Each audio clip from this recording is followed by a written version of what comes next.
Hello and welcome to another round of HughesRound. It is Monday the 7th of June 2021. It's insane, we've made it to the 6th month already. It's quite fascinating. Hello and welcome. We've got Pineapple Boy out there, we've got Christian Cruz, we've got David, we've got Alexis and David again, and Jeremy, Buddy over there, and Lee Korn is there. Hello Lee. Let's talk UBR. Not right now, but let's talk UBR in general. So and we got Dimitar.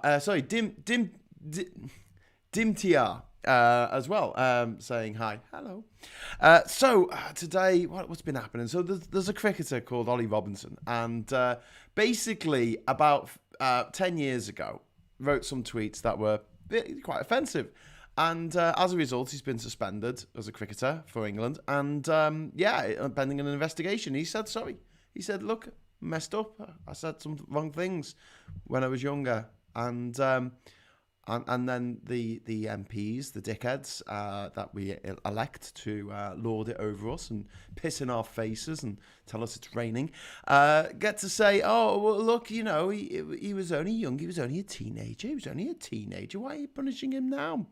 To which I'd like to just point out, let's see what user it was, user Mary Johnson, which is BTMT Johnson, if you want to follow her, said Shamima Begum was 15. That's all she said.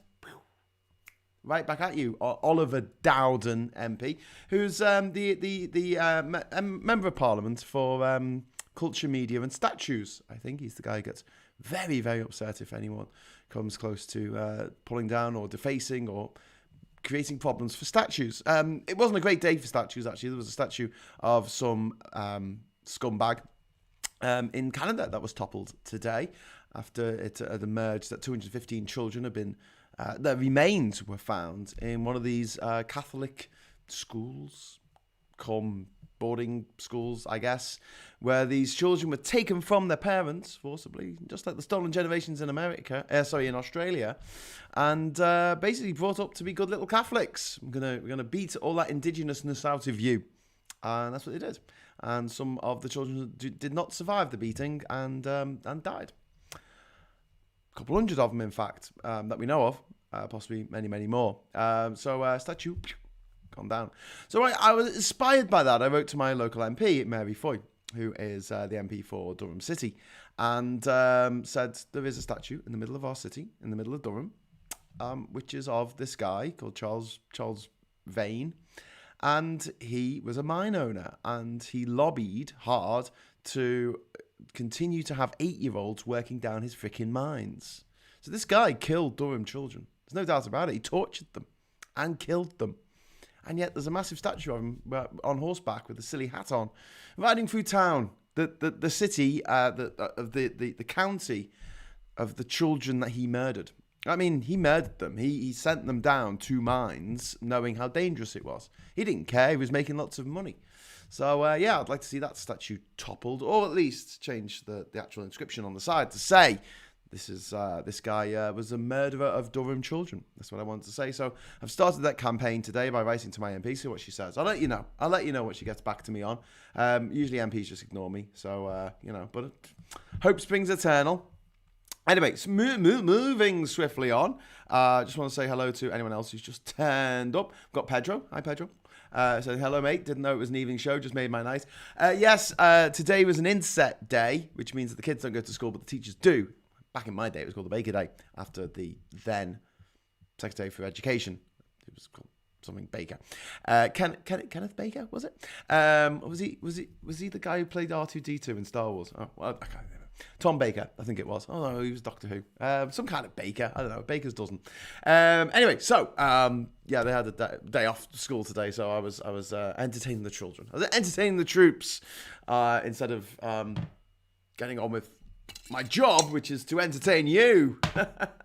But the kids come first, I'm afraid. It's just the way it is. Don't get jealous. Carla Walla Bala said it's also known as Insect Day. Is it? Ooh, that's nice to know. Carla Walla Bala is one of my favourite Scousers. I like Scouse in the house. The Glasgow Kiss says, in Service Day. I hated the thing about Canada. I saw a video on it by the Surf Times about it. Yeah, I mean, what happened in that school? I mean, it wasn't the only one. But what happened in that particular institution was completely, unbelievably disgusting. And I think more horror stories are going to emerge over the next decade or so. Now that people are actually looking at the situation. David got his book. He did. I got your book this morning. I didn't know you had lunch in So Corte Inglés. It's a shopping centre in Spain. Yes, I know it's a shopping centre. El Corte Inglés is facing economic problems because of COVID. Thank you, darling. All right, thank you, David, for getting the quiz question right. And, sorry it took a while to get to you. I just had to order more books. I've forgotten to bring my mug down again. My Wangland mug. Oh, well. I'll remember next time. Patrick McCarthy says, hello, this is a pleasant surprise. And that's the first time anyone's ever said that I was a pleasant surprise. Pedro Maverick says, bloody Baker Days. Grr. Thought it was sports day. What? You just had a day off on sports day? David says, I have lovely handwriting. That is not true, David. I do not have lovely handwriting. I'd like to have lovely handwriting. Well done. I got the book a couple of weeks ago. Can confirm Graham has great handwriting. Oh, bloody hell. All right. Never thought that never had that string to me bow before, but I'll take it. Thank you. So, what else was in the news today? Or things we were commenting on in the Twitterverse. So there's this random B grade actor called Wellington Fox or something. Loser Fox, his name is. And this guy is a monumental prick of like just epic proportions, biblical proportions. You can fit an entire Bible just going on about how much of an arsehole he was. I don't know if there's enough words in the English language to describe just what a cretin this guy is. This is a guy who stopped going to Sainsbury's because they had black children on the advert for Sainsbury's. Yeah. If you want to play gammon bingo, get your gammon bingo cards out. You know, is he anti-immigration? Yeah. Is he pro-Brexit? Yeah. Is he against Black Lives Matter? Does he come out with shite like all lives matter? Oh, all lives matter.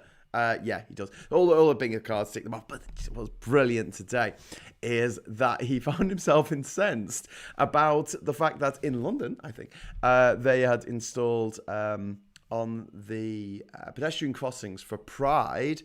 So you had a green stop, a red stop man, and then instead of a green walking man to say you can walk across the road at the pedestrian lights, they changed it to, I think, two female symbols like interlinked, you know, for lesbians. And he was incensed about this, which led some wag to put together the Simpsons, meme and changing Grandpa Simpson into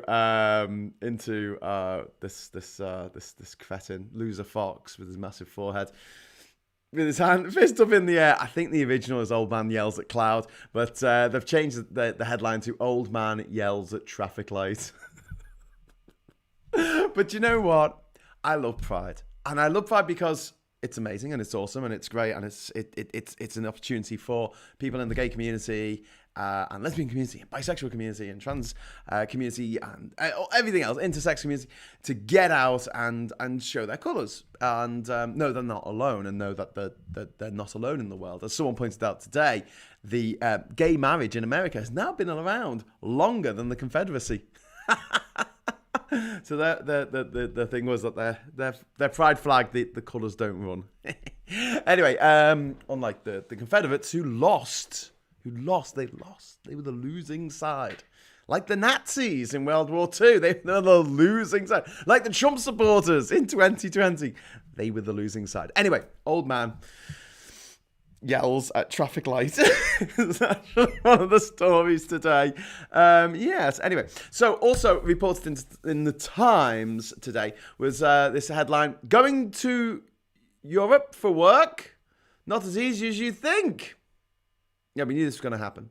Rules for business travel on the continent have changed a lot since Brexit. No, they haven't. Richard Tyler, you dickhead, the person who wrote this article. Should I look him up? Do you reckon Richard Tyler went to private school? He probably did, didn't he, little bastard? Can I be arsed looking him up? I'm getting a bit tired of doing this. I just keep typing in like random people's names into. He's a fashion designer. No, he's a hack. He's a hack. Sorry, there's a much more famous Richard Tyler who usurps him in your face.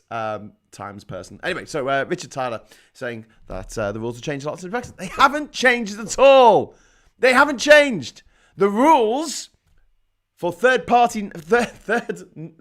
country nationals working in the EU is exactly the fucking same as it was before Brexit.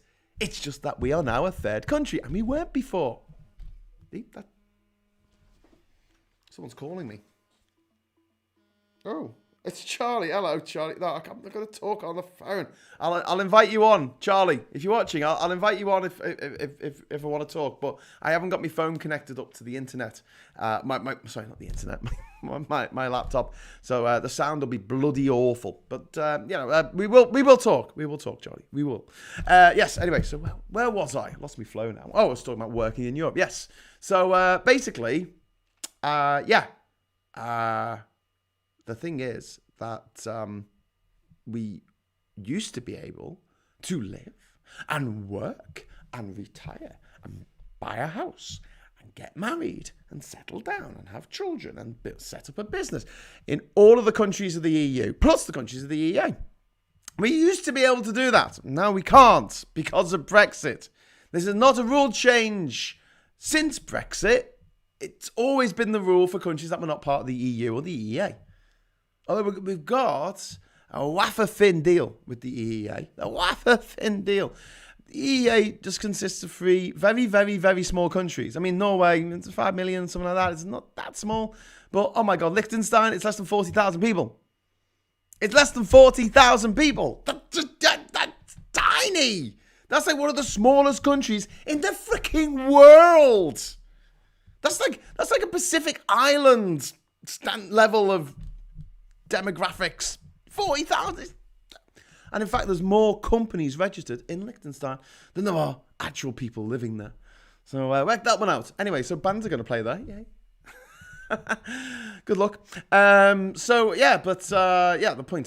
point that I was making before I was kind of thrown off course there a little bit was that the rules haven't changed. They haven't changed. We have changed. We have decided that we don't want to be part of the EU anymore. We want to make life really, really difficult for working people in this country. And as I've explained many times before, and I will explain it again because it's just worth saying, now when you or I go to Europe for a job, we might have to pay to do a job interview. We might have to pay 500 quid just to go for an interview.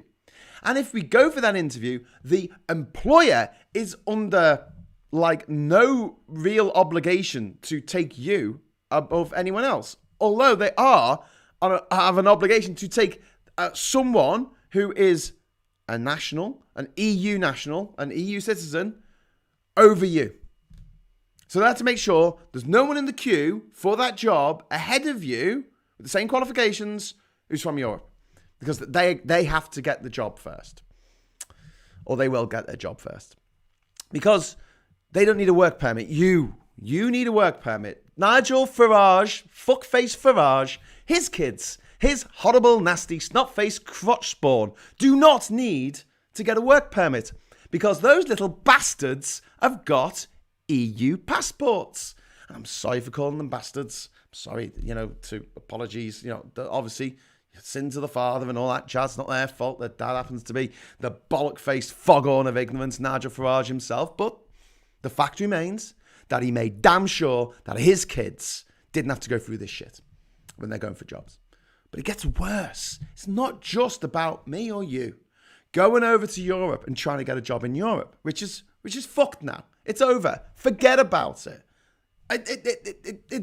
If someone wanted someone to present a tourism board advert thing for Greece or for Italy or Spain or Malta, and they want an English-speaking person to do it, they're going to take someone from Ireland.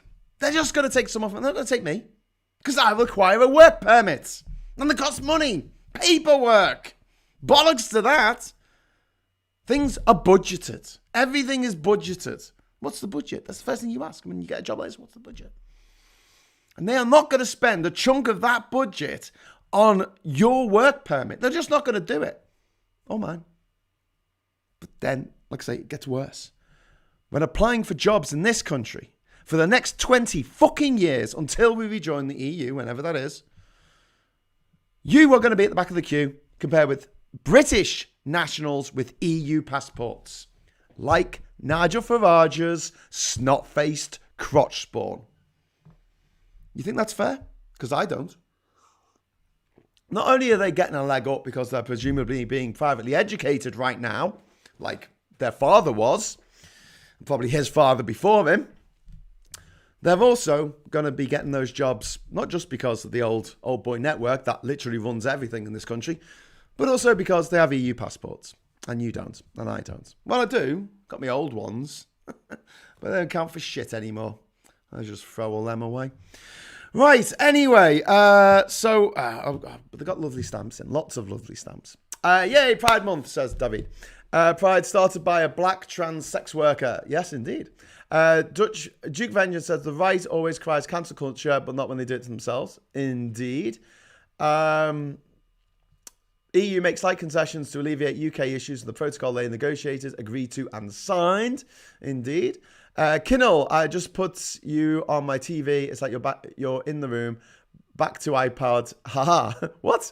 I have a blonde wig ready to sing Miley Cyrus, Wrecking Ball. David, yes, if you're ever on, and Drew Galdron, who's our faux bojo, is on as well, he actually does a stunning rendition of Wrecking Ball, but with different lyrics pertaining to the fact that Boris Johnson just came in like a wrecking ball and destroyed everything we know and love.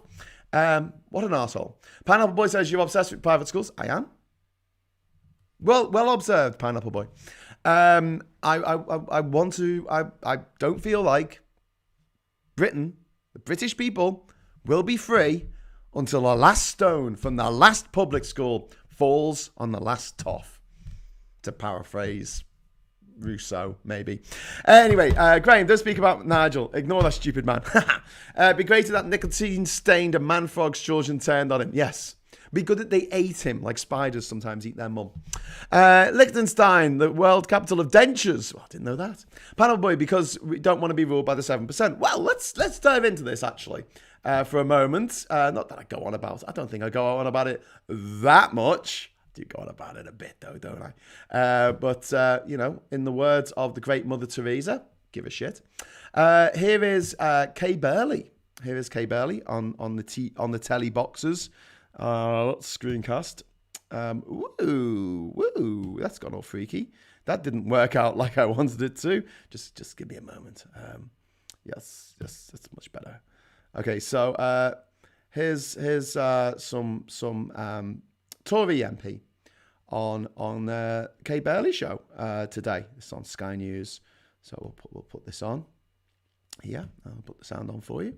Let's press play. Let's have a listen. Let's have a little listen on this. Go on. President Biden is concerned. He's coming down to the G7 in Cornwall on Friday, Saturday. He has said that unless the deal for Northern Ireland, as far as Brexit is concerned, is sorted out, it's an absolute mess at the moment. In fact, we heard from the Brexit minister saying that the government underestimated the effects of the Northern Ireland Protocol on goods movements, that there will not be a deal between the US and the UK on trade. How could you not have seen this coming? You were warned by 3 former prime ministers, and indeed George Mitchell, who put together the Northern Ireland Agreement, and the CBI as well. They all said, this is going to be a problem. Only now is the Brexit minister saying, looks like it's a bit of a problem. And the American president is saying, get it sorted. Well, Lord Frost is absolutely trying to get it sorted, and he was in Ireland last week doing exactly that. It is very difficult on the ground in terms of trade, it is important that we ensure that we do have trade between the UK and Ireland, between England and Ireland, and it is really important that we saw that, and Lord Frost is doing exactly that. But you understand that it does look as though you underestimated the complexities of this agreement. Well, as it has panned out on the ground, it is more difficult than we anticipated. And we do need to sort out that trade arrangement, and that is what Lord Frost is doing. You weren't really listening when three former Prime Ministers, George Mitchell and the CBI, amongst others, were saying this isn't going to work. I think we've listened the whole way through, but we have untangling our relationship with Europe, which we had for over 40 years, was obviously going to be difficult. It was an oven-ready deal. It was always going to be difficult, and no one underestimated the problems in relation to that, and we need to sort them out. Okay. Well then, no one underestimated the problems. That's Tory MP Lucy Fraser there. Now to answer Pineapple Boy's question. I don't think it was a question, I think it was a statement. But to answer his statement. Yeah. So Lucy Fraser is talking about a deal that was negotiated by David Frost at the behest of Boris Johnson. Lucy Fraser went to a fucking private school. Lord Frost went to a fucking private school. Bloody gobshite-in-chief Boris Johnson went to a fucking private school. Now, I can't be the only one noticing this, but literally every single gobshite who has fucked me off in the last 5 years went to private school, with the exception of Priti Patel and Dominic Raab. That's it. From Lawrence Fox to Nigel Farage to Aaron Banks to Andy Wigmore to this bloody uncanny valley woman, Lucy Fraser, all of them. Private school, private school, private school, private school. And they are all incompetent dickheads, elevated above their capabilities in life. Why? Because the old boys network in this fucking country runs everything. Until we recognise that fact, nothing's going to change. We are going to be lions led by donkeys forever. Donkeys, specifically, that went to private school. Do you know what? Things were getting better. In the latter half of the 20th century, nearly all the prime ministers we had were state educated. Nearly all of them. And then this century, we've had 5 prime ministers, and only one of them didn't go to private school, and that was Gordon Brown, and he never won an election. We've had 55 prime ministers in this country, and 20 of them went to Eton. 20 of them went to the same fucking school. Man, oh man. By the way, I'm just swearing these days because I'm not bothering putting adverts on these videos because it's just an uphill struggle. So, turn me down when the kids are in the room, I guess. Stanley Beckett, how about bloody implementing the protocol and not taking shit from Poots and the Neanderthals? Yes. Patrick McCarthy, 2019's intake of new Tories are weak as feck. Yep. Sorry, but who is the interviewee? Her name's Lucy Fraser. Pineapple Boy. I think I can detest Tories and be conflicted and ambivalent about private schools at the same time. Don't need to be conflicted. Don't need to be ambivalent. They are evil. They are literal farms that farm out little twats. And although not everyone who comes out of those horrible, horrible establishments ends up to be a massive twat, they are a huge public health concern to the health and sanity of this nation. And now I'm getting another call. It's Charlie again. Charlie, stop calling me. I'm going to turn my phone off. I hope there's no emergencies while I'm on this. If there's an emergency, just put it in the chat. There you go. Right. Anyway, moving swiftly on. Phil Spicer. These people were told to pledge allegiance to Brexit, come what may, to be able to contest the 2019 election. So regardless of any knowledge, they actually have had no talent, Tory scroungers, indeed. Half the cabinet went to one school, typically. Jesus Christ. Duke Vengeance says, I could rip the Conservatives a new arsehole. Well, these are the people who said that they had an oven-ready deal. And now they're saying no one could have foreseen how complicated implementing the Northern Ireland Protocol would be.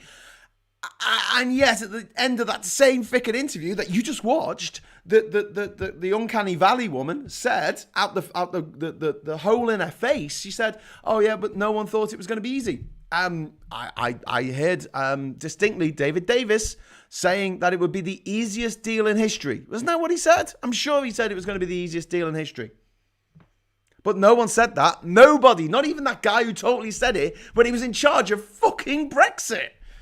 My God. I don't know how y'all stay so freaking calm.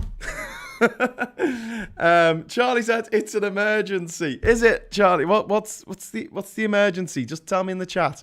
Patrick McCarthy, there will be a return to progressive politics, world beating this, and that will fall flat when it fails to deliver. Indeed.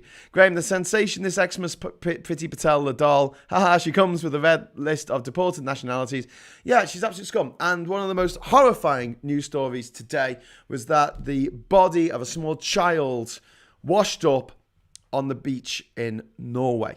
And this kid was a Kurdish Iranian child fleeing persecution, fleeing war, fleeing for fear of the kid's life. That's why the parents would have left their country in the first place. They're not coming over here to get a job in fucking Lidl. And the kid's dead. And Priti Patel saying, oh, well, what we want to do is when they get over here, we want to put them on an island in the middle of the Pacific. The ones who survive. Sorry, that's wrong.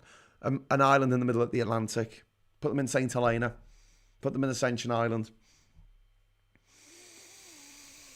It just boils my piss.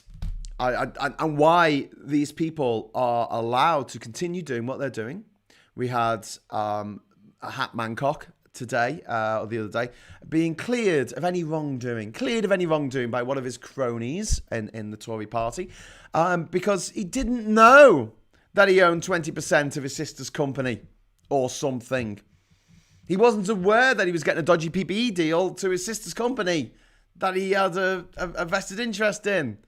Still his sister's company. What the hell is that? What the hell is that? Not even a reprimand. And then when a cricketer is found out to have written homophobic or racist or sexist tweets or ableist tweets, it's suspended for it, facing disciplinary action, which I think is right. And what do we have? We have MPs, literal MPs, people elected to represent the people, saying this is a disgrace. How dare the process of finding out if someone's done something wrong or not, it goes ahead. We know what the answer is. They've done nothing wrong. Never anyone's done anything wrong who's white. Which explains why when Churchill's statue was defaced and someone wrote racist on it, which he was, there was a big commotion, big uproar. Quick, let's get this legislation through Parliament. So if you break a little finger off a statue that's worth less than £5,000, you can go to jail for 10 years. Ha ha! Take that, you woke bastards, you snowflakes. And yet, when Chelsea fans deface the same frickin' statue, Chelsea, written all over it, nothing. Not a dicky bird, not a whisper. It's funny that, isn't it? Bastards, bastards, bastards, bastards, bastards, bastards. Charlie is having a movie emergency. We're going to sit around and watch If. The press interviewer seems to have a short memory, shorter than a goldfish. Yes, Donald, the caliber of the people that we have in the media in this country is absolutely dire. I just watch CNN. Watch CNN for a little bit. And I was watching it during the election. It was fantastic. Really, really good at just slicing through the bullshit and just telling you what actually was going on. We don't have that. We just have these dickheads nodding away while the minister tells them a load of bullshit. Oh, is there anything you'd like to say today, Mr. Prime Minister? La, la, la, la. Like it's the 1950s still. Like that was the week that was, never happened. Like David Frost, the good David Frost, not the bad David Frost, never existed. Brexit is classic bait and switch. Let's be like Norway to this mess. Well, we've got to deal with Australia though, haven't we? Well, we're getting one maybe later this month. It's going to be an Australia deal, an Australia style deal with Australia. Someone pointed out this today to me. I forgot who it was. It might have been on the chat actually last night. Thatcher didn't really close down the coal mines. I know that might sound like a crazy statement to make. Like, hang on, I'm pretty sure she did, because then there was a big strike. Yes, but the strike was at the end of years and years and years of pit closures. From the end of the Second World War, pits were closing and closing and closing. And then it was the last straw in the 1980s because it was basically, there was only going to be a handful left. Why? Economics. Cold, brutal capitalism. And it went like this. In Britain, we have split seam mines, which means that you have a seam of coal under the ground and it runs along for a bit. And the actual land of Britain is really freaking old. The mountains that you get in Britain aren't very high. There's a reason they're not very high, because they used to be, back millions of years ago, they're probably higher than Everest. But at the time, but over the years, they've eroded, they've been pulled apart, they've been tampered down from natural forces, through ice and glaciers and all kinds of shit. And as a result, the coal that we have here is very ancient, because coal is ancient, coniferous. What's the name of that time period? Carboniferous, that's the word. Carboniferous era shit. And basically, in that time, the land's shifted. So you'll have a seam of, imagine it like layers of the earth. And in that layer, you've got a seam of coal. Lovely little seam of coal, probably going downwards a little bit on a bit of a slope. And then, instead of just going on forever, it just stops and it splits down and the seam continues 100 meters further down from this one. So you mine all this coal out and you're like, shit, we've run out of coal. You have to go further down now to find the rest of the seam of coal. And that's really time consuming and really difficult to do. On top of that, you got the fact that you've got to dig down into the bloody mines in the first place. Whereas in Australia, where they got loads of space, and they have people's houses on top of the bloody coal mines, they could have open cast mining, which means they dig a bloody big hole and just take it all out. And it's not split seam. So if they find a seam of coal, they can just take it all out. And Australia do. For a long time, they were the world's biggest exporter of coal. And they smashed the market in the UK. And that's one of the main reasons why the mines closed down in Britain, because of competition from Australia coming over here, stealing all our coal mining jobs. Well, they didn't actually come over here; they stayed in Australia. But the coal came. The coal came over. Same in Argentina. Got a lot of Argentinian coal as well. Patagonia. So that's the situation with them. And now the same thing's going to happen with farming, because they've got economies of scale. We don't have shit. I thought there was a good point that they made. So it wasn't Thatcher. It was actually the Australian farmers, the Australian miners, taking our jobs. And now the Australian farmers are going to do exactly the same thing. Yay, Brexit! Woo! Can't wait for this. So cool. Hello, Glasgow Kiss, says everyone. Ghostbusters, haha. Will they call me a snowflake after I see them burn? No, I don't think they'll say that, Duke. Hello, all latecomers. I was on time today. Lee Corn says, when I worked for Power Gen, I was told that British coal wasn't very good because it contained chlorine, so they had to filter it when it was being burnt in the power stations. Oh, that's very interesting, Lee. So there you go. That's another reason, because our coal bloody had chlorine in as well. So it was harder to get out the ground, and also we had chlorine in. Glasgow Kiss, better late than never, indeed. Thanks to Cash Dummy. Phil Spice says, even this barracks that refugees were imprisoned in this was found unlawful. Disgusting. The UK is actually using refugee internment as a strategy for dealing with the humanitarian crisis. Yes, indeed. Matt Hancock is a fucking liar, says Duke Vengeance. Yes, he is. But please don't refer to him as Matt Hancock. Refer to him as Hat Mancock. It's much funnier. Charlie says, Priti Patel is murdering opinions. 2, EU steps up legal pressure of Northern Ireland Protocol. Yeah, Harrison Ford is in Yorkshire. Hey, good. Is he? I hope he's not filming the new Indiana Jones movie, because it's going to be awful. Who did I send my Indiana Jones script to? Was that Cash Dummy? I've forgotten who I sent it to. Has anyone read it yet? I thought it was really good. Yes. Anyway, so as Glasgow Kiss has finally graced us with his presence. Hello. It's good time to say, hey, smash that like button. You liking this? You liking me having a rant and going on about stuff and dropping F-bombs all over the shop? Like, I don't give a fuck? Yeah. Okay, well, just hit the like. Or, even better, throw in a super chat. Which, as always, makes it all worthwhile. And unfortunately, my beer fund has ran out, so I'm back to water. So if you want to help with Graham's beer fund, be an angel. Duke Vengeance, Matt No Cock. Yes, because no cock is better than a bad cock. Better than Hancock. Yes, no cock is better than Hancock. Chubbies, BBC journalists only come from Oxbridge. You think that they could put the net out wider, not only more diverse, but possibly people who can do the job. And isn't it funny that the few people who are of different ethnicities who work in the BBC, like Naga Machete, get loads of shit. They get way more shit than their white Anglo-Saxon counterparts. It's funny that.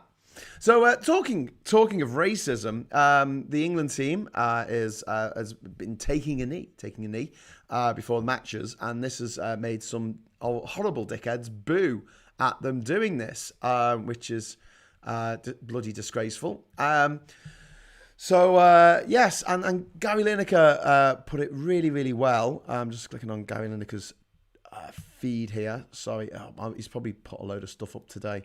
But basically, he said, I can't find it, but he basically said one of the reasons why people are taking a knee, the fact that people are booing people taking a knee is one of the reasons why they need to take a knee in the first place. He put it more eloquently than that because it was a tweet. But essentially, if it wasn't for the dickheads booing, then they wouldn't need to take a knee, which is very, very true.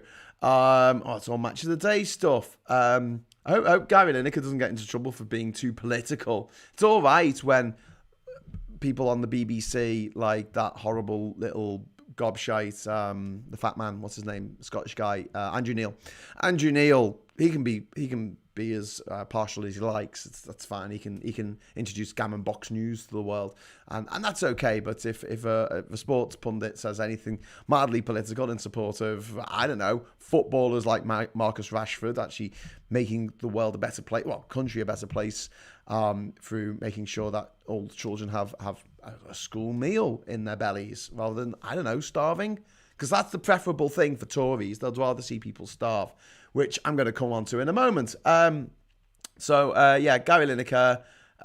Some folk on here accusing me of being a Marxist, a ridiculous accusation. I'd never marked someone in my life. Didn't even come back for corners if I could avoid it. Ba-boom. There you go. If you boo England players for taking the knee, you're part of the reason why players are taking the knee. Indeed. So, now we're moving on to foreign aid.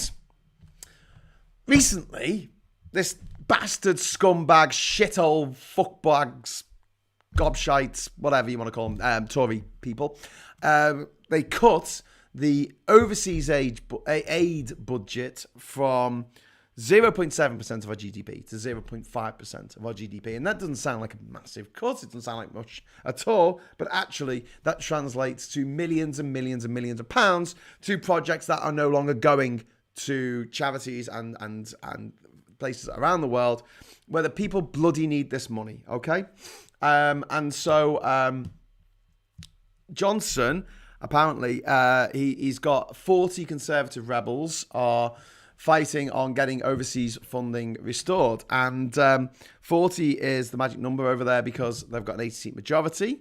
And obviously, if all the opposition parties and those 40 MPs vote for something, then it's going to overwhelm the Tory majority that they have. Not that the DUP are going to vote for it, but there you go. So, these cuts that these Tories have done, Boris Johnson's done, so he can make more money, give more money to his PPE mates, his mates of blag PPE, so he can waste more money, spat more money up at the wall on fucking yachts and helter-skelters and sky cars and invisible bridges and the rest of the wank fodder that he comes out with his stupid fucking head.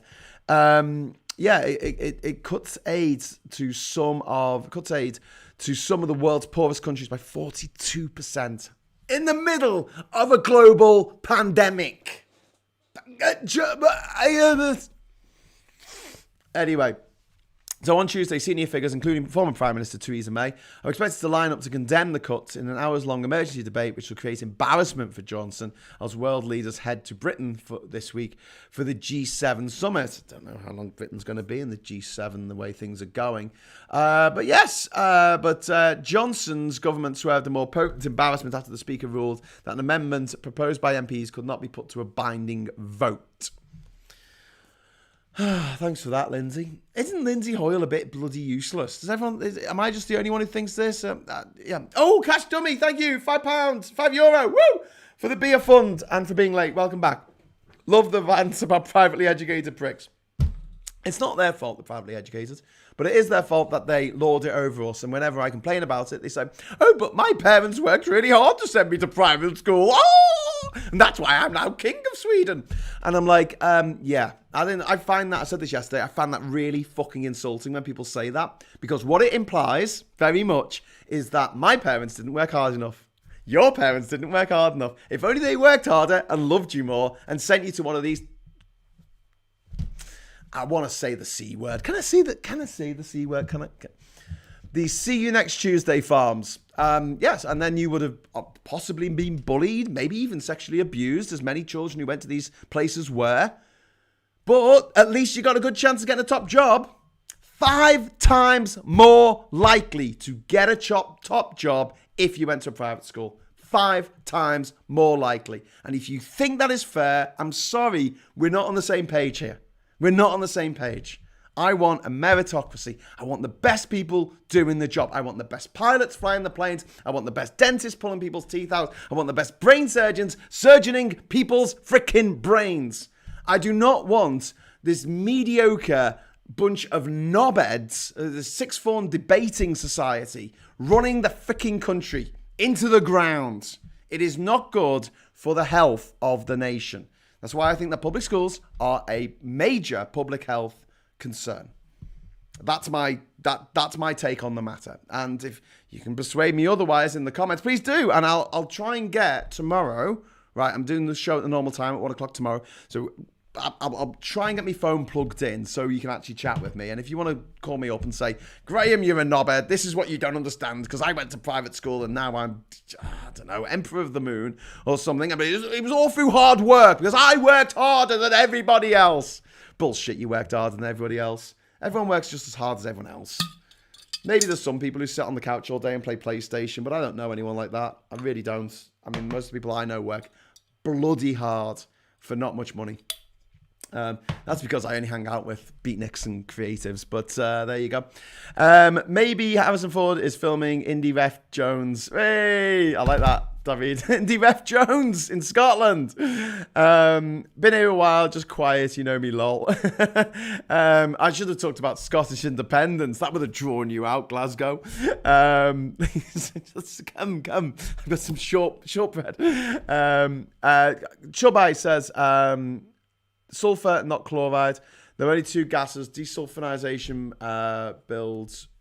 plants built Radcliffe and Drax. Didn't it was in Stoke or somewhere? There was some cooling towers that were blown up quite magnificently this week. It was on the BBC. I love watching those things collapse. It's kind of cathartic. It's like a TikTok video, isn't it? Yes. That was 20 seconds because it's all concrete and I hate concrete. So anything being destroyed made of concrete kind of makes me happy. Is that really weird or morbid? I don't know. As long as no one's hurt, as long as it's all done on purpose and not, by accident or anything horrible like that. Anyway, you're not the king of Sweden, Graham. Oh, damn. If only. If I'd gone to private school, I would be king of Sweden by now. Fact. Ruled by army of highly trained fascist dentists. Yes. like Michael Palin in Brazil, wasn't he a dentist? Oh shit, I forgot his name. That guy used to be funny in the 80s in Little Shop of Horrors. Glasgow Kiss, woo! £2 super chat. I'm skint. Pocket money spent on YouTube membership. Oh well, thanks anyway, Glasgow Kiss. I really appreciate the £2, and I will spend that on beer. As I can get beer in Liverpool for about £2, which is good. Who remembers Fred Dibner demolishing chimneys brick by brick? Them are the days. He used to blow them up as well, I'm pretty sure. I love the fact that a lumberjack who destroys buildings, towers, is called a steeplejack. That's a great name. I also like the fact that a female lumberjack is called a lumberjill. That's funny. Anyway, Graham, you're the king of my European heart. Well, thank you. I wanted to be president of Europe. That's what I wanted to do. I think it only lasts 6 months. You get to hold the presidency of Europe. How cool is that? You get to introduce yourself to, hello, I'm Graham Hughes. I'm president of Europe. And they go, bloody hell, you're president of an entire continent? That's insane. And you go, yes, that's me. Yay. Well, that's not the entire continent. It doesn't include Albania, Bosnia, Belarus, and all the great countries like Moldova. No offense to Moldova. No, I always pick on Moldova, don't I? And say, oh, well, Moldova. But then again, Moldova was the country that blocked our ascension back into the government procurement agreement, the GPA, which we held with 46 other countries around the world, which allowed our companies to bid for government contracts in any of those 46 countries, and they couldn't discriminate against our companies by putting their companies, the national companies, in first. And we left. We left because we left the EU, and we had to rejoin. It's part of the WTO framework. We had to rejoin the GPA, and Moldova blocked us. Why did Moldova block us? Because Moldova's awesome. No, because we had blocked the entry of the trade minister. Couldn't make this up. Coming to the UK to talk about future trade, and we wouldn't grant her a visa. So they went, hey, this government procurement agreement that's worth trillions of dollars potentially. Yeah, we're not going to let you access it because all 46 nations had to all agree to say yes, we'll allow Britain back into the club as an independent nation, not as part of the EU. Wow. Anyway, Johan, thank you very much. Woo! Thank you very much for my 50 Swedish krona. Guess you need your bad Danish beer. Yes. I Tuborg, Skål, Carlsberg, come on. And Tuborg made the Christmas lager, which I love. I miss that. I've not had Tuborg Christmas lager since probably, Jesus, it's been at least 15 years. 15 years I've gone without that. I think it was about 70 krona per pint even back then. God knows how much it is now. Euros, thank you, Euros. We work hard for our money. Politicians work hard to spend it. Indeed. Thank you for my €5. You're absolutely right. Graham, if you work harder, you could have visited every country by inflatable toy and Mars. I know. I'm such a slacker. I thought that this conversation that I actually had with my brother while I was traveling, and I've been to, at this point of the journey, I had been to 154 countries, and I just got out of Turkmenistan, Afghanistan, and Iran. And I got to Kuwait, and I'm on the phone to him, and he's like, you're not working hard enough. And I'm like, what? I don't know what he thought I did all day. I think because I made it look easy, and that's what I shouldn't have done. I think it's like when you see the survivalist people like Bear Grylls and Ray Mears and people like that, I think they kind of make it look a bit more difficult than it really is, because they don't want to make it look too easy, because then we're like, that's easy, anyone could do that, and they don't want people to know that, whisper it softly, pretty much anyone could do that. It's not that hard. It's just, it takes a lot of patience, takes a lot of grit, takes a lot of determination, but the actual doing of it, you are just traveling from A to B along established routes, transport routes. It seems difficult when you look at it from an outside view and go, oh my God, 201 countries and 17 territories. How could you get to all those places? But if you break it down piece by piece, it's just a case of, how do I get from this country to this country? Oh, there's a bus.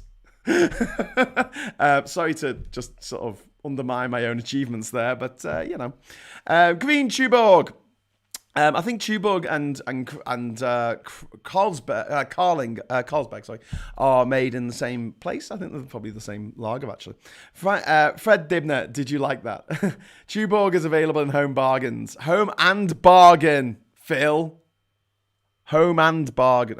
It's a Liverpool company. Used to be called Home and Bargain, and then he changed to Home Bargains for some reason. Dim the chiselled out the bottom of chimneys, putting wooden prop pits in as he went. They built the fire to burn the props away. That's quite clever, isn't it? I like that. I pulled down a tree today. I mean, took a big chunk out with a chainsaw, and then big rope. Well, not even a big rope, just a rope. Pulled the bastard, and I had a clearance of about this much to get it through. So it didn't hit the house, and it didn't hit any of the other trees. I did manage to take out a banister, but it needed replacing anyway.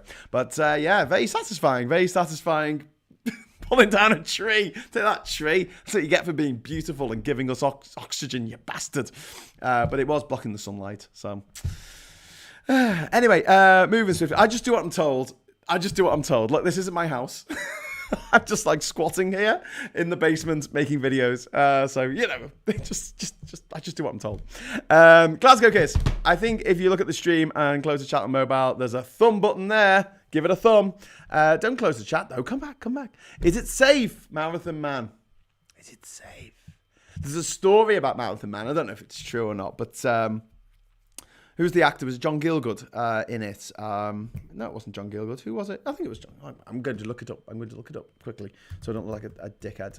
It was Dustin Hoffman and helps if you write in Marathon Man, because otherwise it gives you the definition of Laurence Olivier. That's not what I said, was it? So Laurence Olivier and Dustin Hoffman, and Dustin Hoffman apparently, according to Apocrypha, I don't know if this is true, he had his tooth taken out without any anaesthetic, so he could method act him having his teeth ripped out by Laurence Olivier, who played a escaped Nazi war criminal in the movie. Spoilers. And which gave rise to this beautiful exchange in which Dustin Hoffman's explained to Laurence Olivier what happened. He said, I had my tooth pulled out without anaesthetic to see, so I knew what the pain was like, so I could give a really good performance. And Laurence Olivier just replied to him, why don't you just try acting, dear boy? I don't know if it's true, but it still makes me laugh. But yes, is it safe? Good movie. You chopped down a tree. Now you have to plant 3 more to make up for it. Yes. You're going to leave.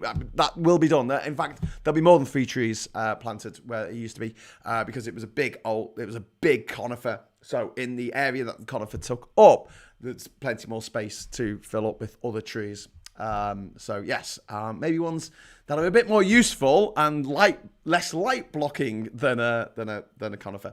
Maybe ones that can give us pears and apples and things like that. Sorry, my nephew works for them. I correct them when I see him. Who's that? Phil. I don't know what you're talking about. Parcel of Rogue says British lager at room temperature smells like British urine.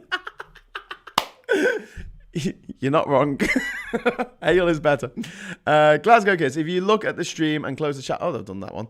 There is a line in Denmark that separates them, the Tuborg line. The Tuborg line is that on the railway? Because my auntie and uncle used to live on Tuborgvej, which meant like Tuborg Road, which is where the old factory was years ago. It's not there anymore. Where they used to make the Tuborg. Well, maybe it is still there. I don't know. My knowledge of Denmark has gone down considerably in the last sort of 10 years because I haven't bloody been there, except running through on various missions to try and visit lots of countries all at once. Yes, indeed. So Johan says, I planted 40,000 pine trees last year. Anyone can use a few of them as excuse. Oh, thank you, Johan. You've made up for the one tree that I pulled down by, planting 40,000 of them. So, yes, I apologise profusely for chopping down a tree today. But I will be planting. I will be planting lots more trees. Make stuff out of the wood and don't burn. Carbon is still stored in the wood. Yes, I'm going to be making lots of stuff out of the wood. Going to be making a kids play thing. What's it called? A tree house. That's the one. I'm going to be making a tree house out of the old tree. Yes. Laurence Olivier played the dentist. He did indeed. And he didn't... I don't think he actually went and took out people's teeth to see what it was like. Method acting. Strakvaninsky? I've forgotten his name now. Anyway, so, right. Oh, my God. It's coming up to not the midnight hour, not the witching hour, but the 11th hour. And that means that I'm going to be heading off. But I will be heading over to Discord chat for a little bit. So if you would like to join me on Discord, you are very welcome. Yes. Boo. My family has 16 hectares of finished forest, if that helps. Honestly, if you want me to come over to your house and plant some trees, I'm happy to do that. I feel obliged now. It was like forest clearing, so we could build more forest, essentially. But yeah, it had to be done. I'm sorry. My best mate at grammar school was Rick Stanton, who got the kids out of the Thai cave. He's written a bestseller and film coming up. Top method acting him and his part totally surreal. TP method act him. I don't understand. You're going to explain that a bit better. Is he actually in the film? Is he actually in the film? Rick Stanton's a good name for like a hero. Hey, what's your name? It's Rick Stanton. You know, it's way better than like, I don't know, my Hancock. What was that? My cock? What's your name? Phil Spicer said, my folks had to chop down a silver birch which had been there for 40 years but was affecting foundations. Very sad to see it go. Ah, shit. Well, this was just a pine tree. It probably wasn't a conifer. It was a conifer, actually, not a pine. But it probably wasn't that old. They grow like motherfuckers. Right, okay. Talking of motherfuckers, let's go over to the Discord server. I am going to cook you up a link. And this link is going to take you to the Discord server. And if you've not been there before, it is a bulletin board where you can write things about what's happening in the world. And what's this? Yes, you can spread the word about all things pro EU, I guess. Yes, there's me right now. HughesRound live, 7th of June. Oh my God, I'm there. So I'm going to invite you. And this invite link is a special invite link, and it expires after 6 hours.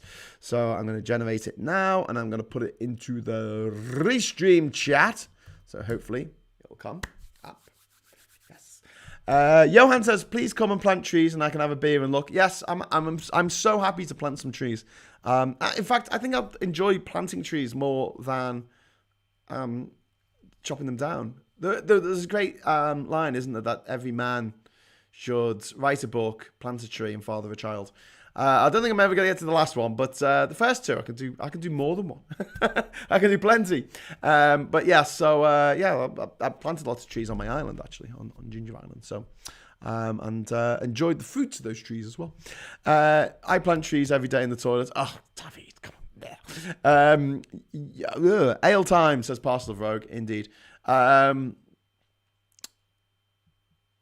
I used to do it for a living, plant new trees in summer, harvest matures in winter. Wow! Glasgow, fast-growing trees! That's like when I was a kid and thought that Jesus was born in December and then he was put to death at Easter. And I just thought he grew up really, really fast because I was just a little kid. I also thought that the song that he was the Lord of the Dance said he was actually the dance settee, like a couch. And it was about a dancing couch. And actually that was used as a sketch on Lee and Herring's Good Morning with Richard, Not Judy, many years ago. I was like, oh my God, I thought exactly the same thing up till that point. Up till I saw that sketch, I thought it was that he was the Lord of the Dance settee. But there you go. Yeah, Stuart Lee, as always, being brilliant and putting me right. Books destroy trees. What? Darian De Star, £10 super chat. Woo! Thank you, Darian. I just got bad back, so I'm listening rather than chatting. Oh, that, mate, thank you for your contribution there. Have you planted as many trees as Johnson has fathered children? Probably have, actually, but that's only because I have actually planted a lot of trees. And like the number of children that Johnson has fathered, I don't know the exact number of trees that I have planted. There's been quite a few. Lee Corn says, I thought the lyrics were "I'll eat you" or "wherever you may be." I thought Jesus danced on a settee. Yes, so did I. Oh my God. 9 words are true. Yes, I remember the Lee and Herring Lord of the Dance settee joke. Yes. We were talking about today about the Contami code, up, left, down, up, down, left, right, A, B, start. And I said, that's the amateur one. What you really want is the IDSPI SPOPD cheat code. And if anyone can tell me what that was from, you don't win a prize, but I'll see you over on Discord very soon, and we can talk about it. Right, so I'm going to head off now. It's such a shame. Drew's here. I used to find Stuart Lee's stand-up voice annoying, but his routine is brilliant. I never found him annoying. I find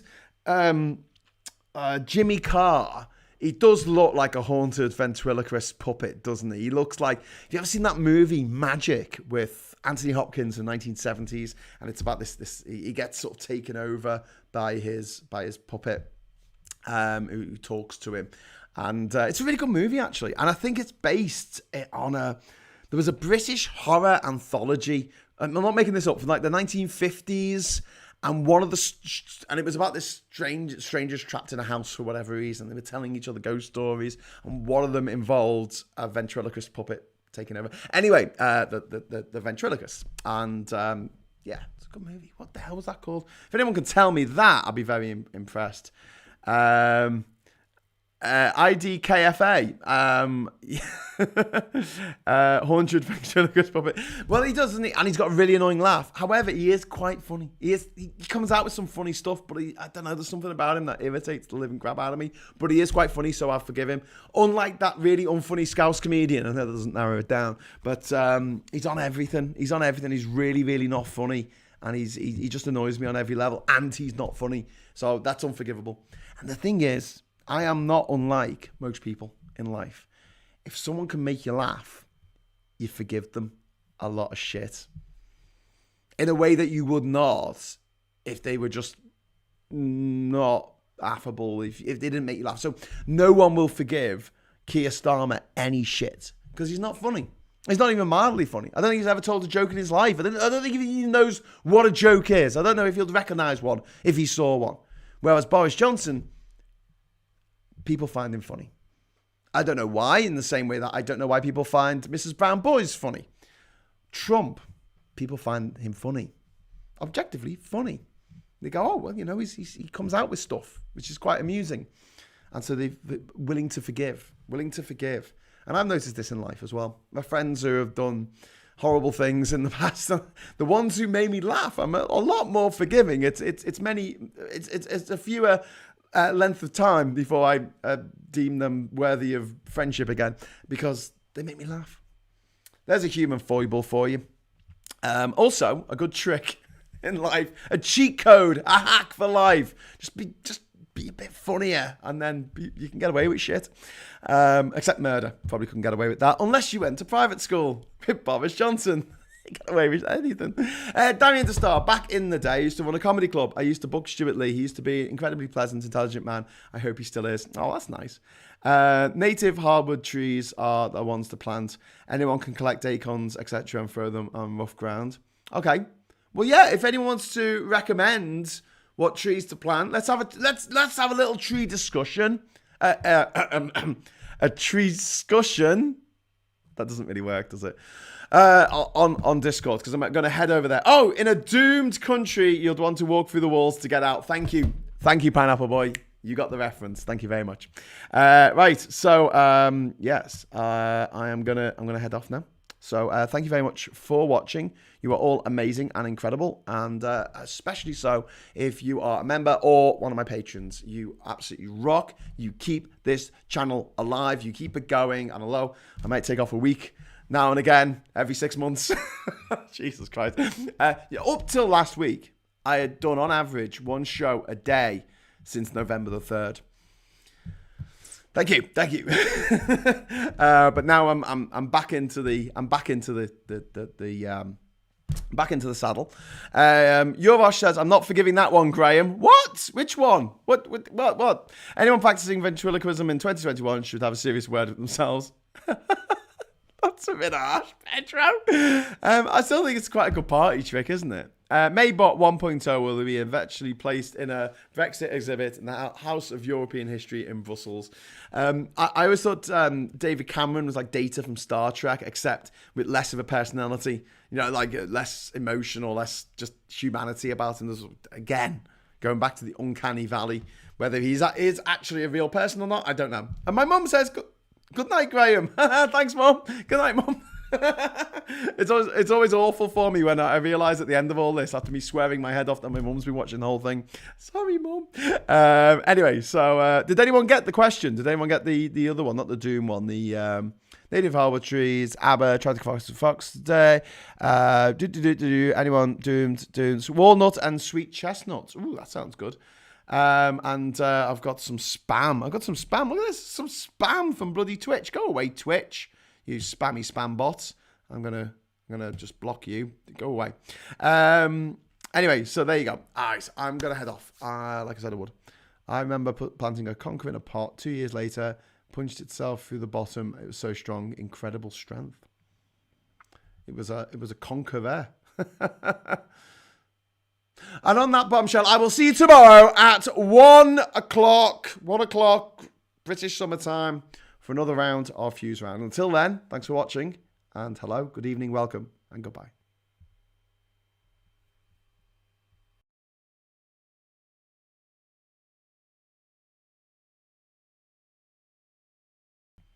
I don't like